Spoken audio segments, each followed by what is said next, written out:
Hello again. Today we're looking at simple linear regression and after that multiple linear regression. So the basic ideas here are understand the concept of a simple linear regression and then analyze data given R, interpret the results of regression analysis with our output, and perform model diagnostics and evaluate models. So those are the things we'll be looking at. So this is a large chapter, but we will point out the important things here. First of all, we need to estimate parameters for the linear regression model, and then we need to perform some hypothesis tests for the parameters. In particular, we'll be looking at hypothesis tests for the slope parameter. We're required to estimate this variance term there, that is the random variation term in regression, and then we can perform hypothesis tests for beta 1 using other statistics which we'll develop. And then we'll look at model diagnostics. So that means we'll need to consider the model assumptions and then consider the effects of outliers and points of high leverage, look at correlation coefficient, prediction, and then we'll analyze the detail of this data here that we will follow throughout this chapter here. And then we'll look at some examples of how we can transform variables to perform other regression. So the basic idea here is this. An example over here, we often have what variables affect some particular output as a problem to look at, and so we'd like to quantify this relationship between the response variable and the other variables. So an example over here is this La Quinta profitability. This is a large moderately priced hotel chain, and they're geared towards serving the business traveler.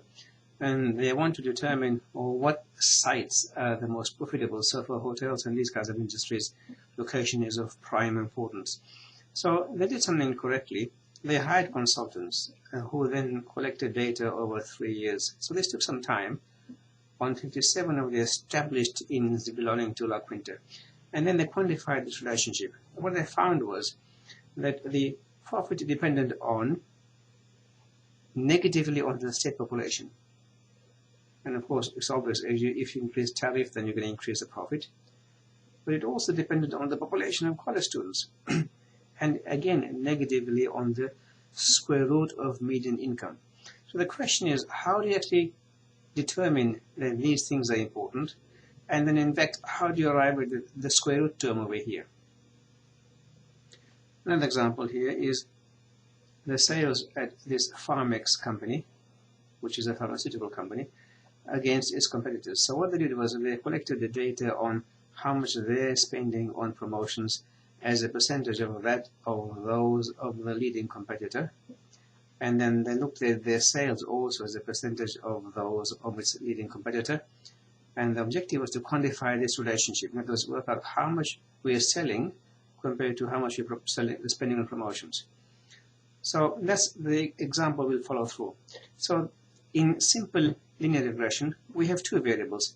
X is called the independent or explanatory variable, and Y is the dependent or response variable.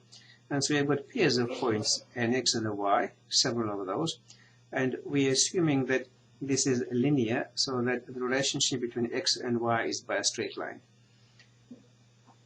Example over here is looking at the height of a person versus the weight of that person. So the weight we expect will depend on the height.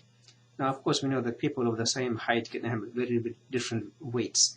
So the model we're looking at is this, that on average, there is an increase in weight according to height in a linear fashion. So this gives us the average. The line gives us the average weight for a given height. But around that average, which is here at the moment, there is some variation which we find, some natural variation, which is, we're assuming, normally distributed. And so for a given particular height, the mean is mu I, the variance is sigma I squared, and there's normal distribution around that particular mean value. So that's the kind of model we're looking at over here. So we saw this general univariate linear model before, that essentially said that yi is some mean term plus some random variation term. And now in linear regression, what we're assuming is that this mean term is a function over x in this sense. Some constant plus beta 1 xi. So it's a straight line relationship essentially. We're saying that y is beta naught plus beta 1x. So if you understand straight line relationships, when x is 0, you get beta naught. So this point here is beta naught, which is the y-intercept. And the slope here is beta 1. So if I change my value of x by 1, then the change in y is going to be by beta 1. So for every unit change in x, y goes up or down by beta 1, depending on whether beta 1 is positive or negative. Of course, if the slope is negative, the graph looks like this.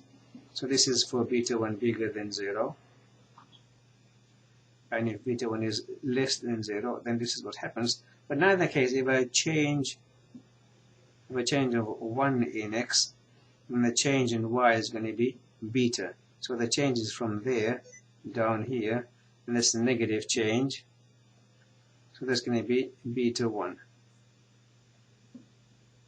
So the model is yi is beta naught plus beta 1 xi plus some random variation term. Yi is the response or dependent variable. Xi is the explanatory or independent variable. Beta naught is the intercept term. Beta 1 is the slope parameter. And epsilon I are the random variation terms. The observed data here occurs pairwise. So I've got an x and a y and several of those. And the assumptions of the model are, first of all, we're assuming that a straight line or linear model is appropriate. That's the model we're trying to fit. That is, the mean of y is related to the x's by the straight line. The error terms are normally distributed. The error terms have constant variance, so it doesn't depend on the I. And the error terms are uncorrelated. So these assumptions have to be checked afterwards. Now the variance, excuse me, the variance of y are the variance of beta naught plus beta 1 xi plus epsilon I. And so, because this is a constant, we're assuming that the variation is in y only. The x's are fixed and constant. So that doesn't make a difference to the variance. So the variance of yi is the same as variance of epsilon I, which is sigma squared. And this is a constant. It doesn't depend on the i's.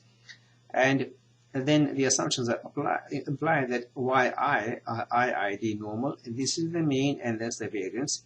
And further, if I look at the expected value of epsilon I, this is yi minus this term. This is the mean of yi. So we know that the E of x minus mu is going to be 0. This whole thing is 0 because I'm subtracting from yi its mean. So the epsilon I has mean 0 and variance sigma squared. So epsilon I, in fact, are normal mean 0, variance sigma squared, and they're independent and identically distributed. The assumptions in that case we can list in terms of epsilon as we had. So how do we then estimate parameters? Well, there are various ways of estimating parameters. What we'll be looking at is the method of least squares, and we'll cover that in the next lecture.